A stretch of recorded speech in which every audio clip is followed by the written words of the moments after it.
Hi guys! Welcome back again sa aking channel, and for today's vlog, tuturuan ko kayo kung paano nga ba tayo magda-download ng music na wala tayong copyright. Pero bago ang lahat, kung bago ka lamang sa aking channel, please don't forget to like and subscribe and hit mo na din yung notification bell sa baba. So, disclaimer lamang guys, gusto ko lamang makashare ng ating panibagong tutorial, and this video does not promote anything and this is for all educational purpose only. So guys, bago tayo pumunta sa ating topic for today, pasok muna tayo sa intro.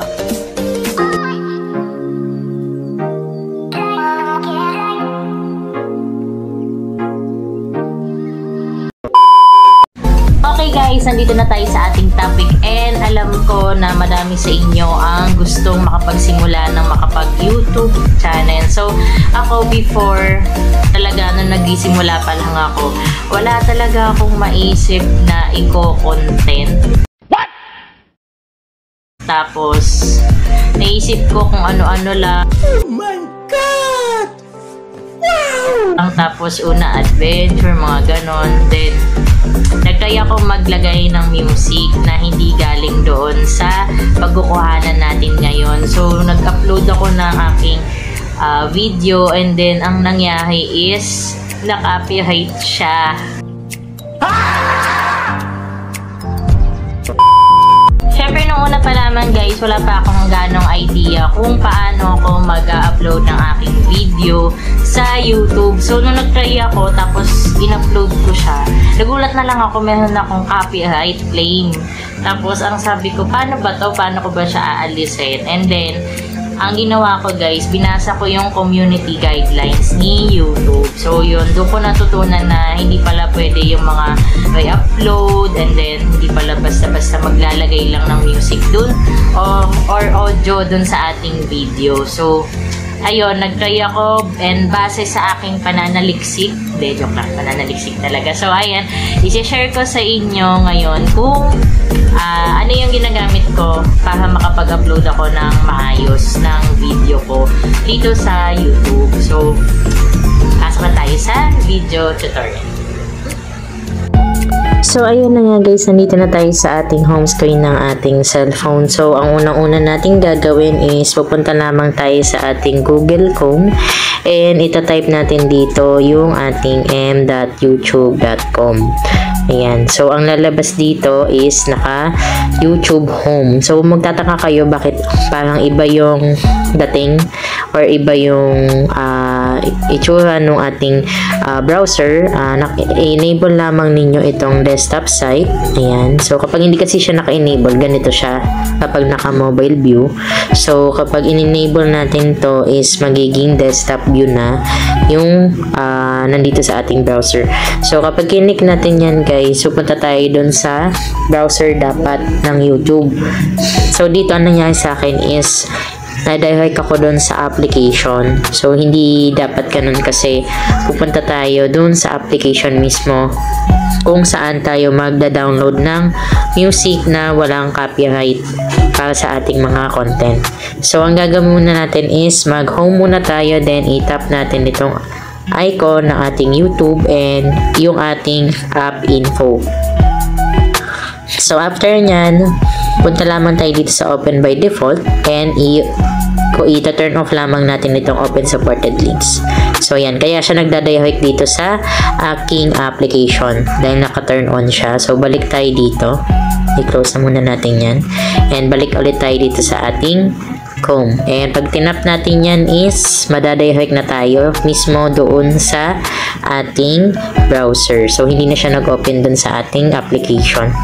So, yung next naman natin dito guys is pupunta tayo doon sa ating YouTube Studio. So, dito may kita ninyo sa profile ninyo. Kung hindi pa kayo naka-sign in, isa-sign in nyo lamang yung inyong Google account dito sa browser, and then tap lamang natin yung YouTube Studio. So, dito naman guys, hahanapin natin yung left side and then yung music icon. So, ayan. Antayin na lamang natin siyang mag-load. So, ito, maganda tong way na to para maiwasan natin yung magkaroon ng copyright yung ating mga video, especially dun sa mga content creators na nagsisimula pa lang hindi pa ganong familiar sa pag-upload ng kanilang mga video and yung mga music na gagamitin nila dun sa video ng kanilang vlog or mga tutorial. So, dito may makikita kayong iba't ibang icon. Ayan, makita nyo yung mga icon dito. And then, itatap lamang natin itong music icon. So, dadalhin niya tayo dito sa audio library. So, dito, makikita ninyo yung parang intro ni YouTube na welcome to audio library, and makapag-browse tayo and pwede tayo mag-download ng music na free. So, ayan. So, dito, ang gagawin lamang ninyo is pwede kayong pumili ng genre kung anong gusto ninyo. So, ayan. Tap na lamang natin ito, guys. And then, makikita natin dito kung anong klase ng music yung gusto natin. So, itatap ko yung genre. And, mamimili ako ng hip-hop. So, apply. And then, after nyan, lalabas na dito sa filter natin yung iba't ibang klase ng hip-hop na music na gusto natin gamitin. So, for example, itong ringside yung gusto kong gamitin. Play ko lang yan. Ayan.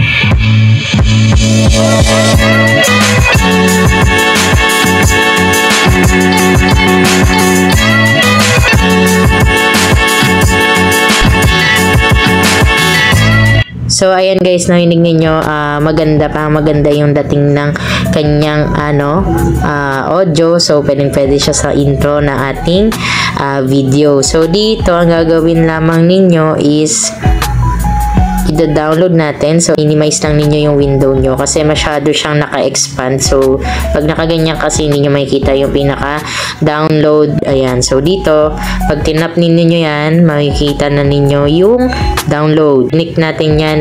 Ayan. Directly na siyang mada-download yung file doon sa inyong Android phone. So, ganun lamang kasimple mag-download ng mga music na non-copyright.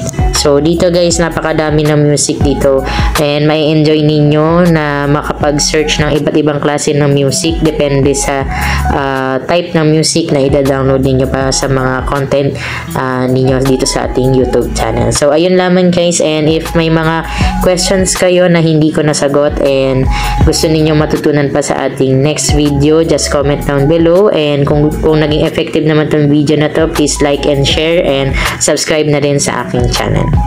Yun lamang guys, and until next video tutorial ulit. So, ayun na nga guys. Sana may natutunan kayo sa ating video for today, and I hope na nagustuhan nyo yung video natin ngayon, and i-share mo na rin sa lahat ng mga kakilala at kaibigan mo.